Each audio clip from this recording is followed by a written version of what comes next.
Bien, nos encontramos aquí con un problema de campo eléctrico.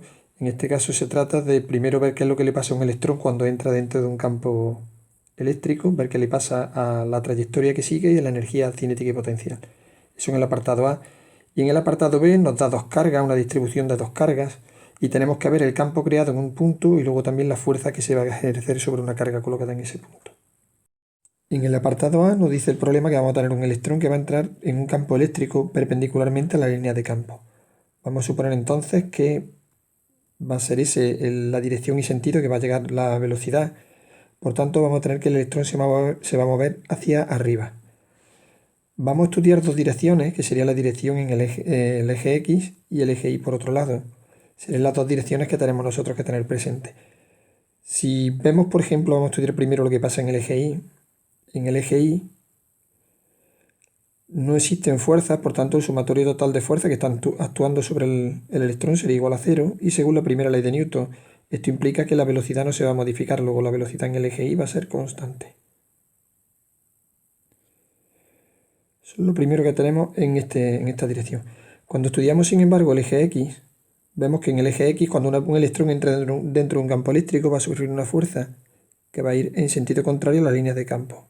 Luego tendríamos aquí una fuerza eléctrica que lo desviaría hacia la izquierda.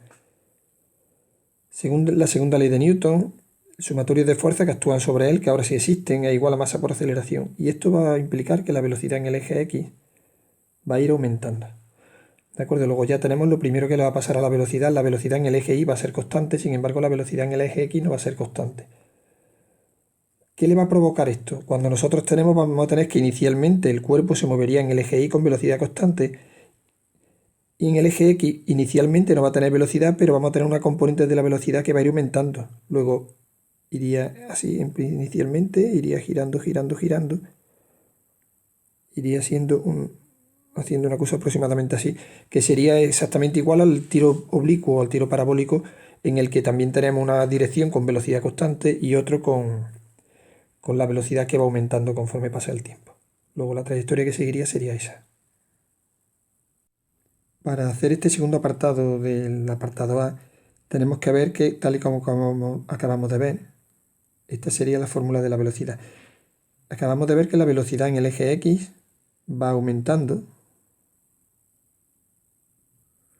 mientras que la velocidad en el eje Y tendría un valor constante.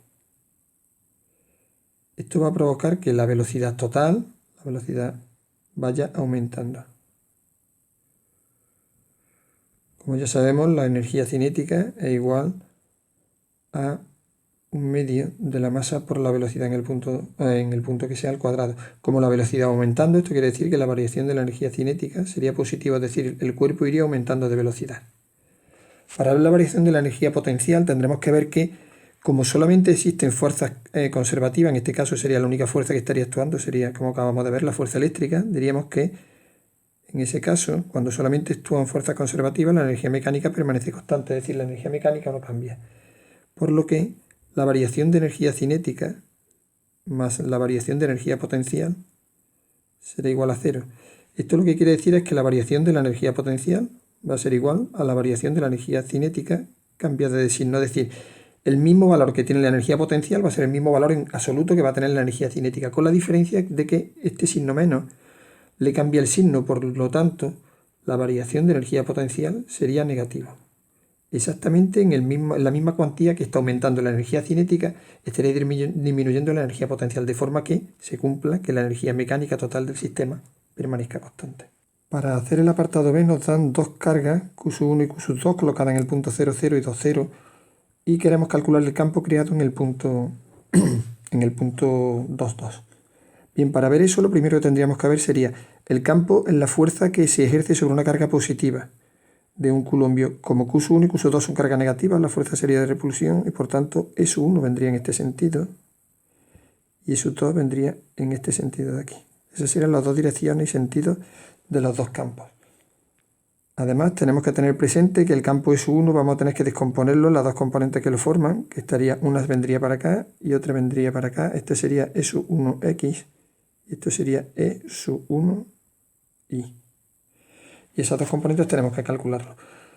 también nos vamos a apoyar en el principio de superposición que nos dice que el campo creado en el punto 2, 2 sería la suma de los campos creados en ese punto por las dos cargas Q1 y Q2 de forma independiente. Luego calculamos S1, calculamos S2 y los sumamos. S1 sería igual acá por la carga Q1 partido por la distancia 1 al cuadrado. Esto sería igual a 9 por 10 elevado a 9 por ese valor de la constante me la da el problema, 4 por 10 elevado a menos 6, que sería el valor de la carga que tenemos ahí, partido por la raíz cuadrada, bueno, en este caso sería la distancia esta, que sería, haciendo el teorema de Pitágoras, sería raíz cuadrada de 8, ¿vale? Los dos catetos valen 2 cada uno de ellos, pues sería raíz cuadrada de 2 cuadrados más 2 cuadrados. Eso elevado al cuadrado. El valor de esto, el cuadrado se me iría con la raíz cuadrada, y entonces el valor de esto me sale 4500. Esto se expresa en Newton partido por Coulomb. Descomponemos S1 en las dos componentes que lo forman, que sería S1x y S1y. S1 sería igual a S1, perdón, S1x sería igual a S1 por el coseno de 45 grados. Y S1y sería igual a S1 por el seno de 45 grados. El 45 grados viene de sacar de aquí la tangente de alfa, que sería igual al cateto opuesto, sería este de aquí, vale 2, partido por la hipotenusa 2, luego la tangente vale 1, y entonces hallando la inversa de la tangente me sale que el ángulo son 45 grados. Esto me sale, los dos son iguales porque el seno y el coseno de 45 grados sale igual, sería 3182 newton partido Coulomb y 3182 newton partido Coulomb. De aquí sacaríamos que S1 vector sería igual. Como S1x va para la derecha, pues sería un valor positivo, sería 3182. Y como S1y también va para arriba en este caso, pues sería también 3182 J en newton partido Coulomb. De aquí tendríamos el valor de S1. Para calcular S2 tendríamos que ver que S2 sería igual acá por Q2 partido por la distancia 2 elevado al cuadrado. Esto sería 9 por 10 elevado a 9 por el valor de la carga, que vale 2 por 10 elevado a menos 6, y dividido por la distancia, en este caso sería 2 elevado al cuadrado, y esto me sale un valor total de 4500 newton partido Coulomb. Luego el campo S2 vectorialmente sería igual, va para arriba, luego sería positivo, 4500 sentido J newton partido Coulomb. Y este sería el valor del campo S2. Por consiguiente, el campo total, que sería la suma del campo 1 más el campo creado por la carga 2, y esto me daría igual, sumando componente a componente, me daría un total de 3182 y más 7682 J en newton partido por Coulomb. Este sería el campo total.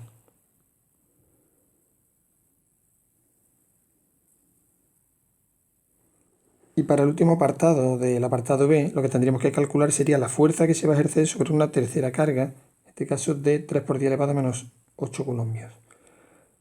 Lo único que tenemos que saber sería que la fuerza sería igual a la carga que nosotros vayamos a colocar, en este caso Q3, por el campo que tengamos, el campo total que se ejerce ahí, lo que sería 3 por 10 elevado a menos 8, multiplicado por el valor del campo, que sería 3182, y más 7682 J.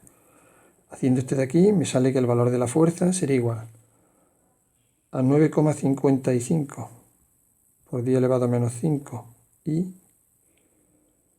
menos, no sería más, 2,3 por 10 elevado a menos 4 J en newton. Y con este valor de la fuerza se acaba el problema.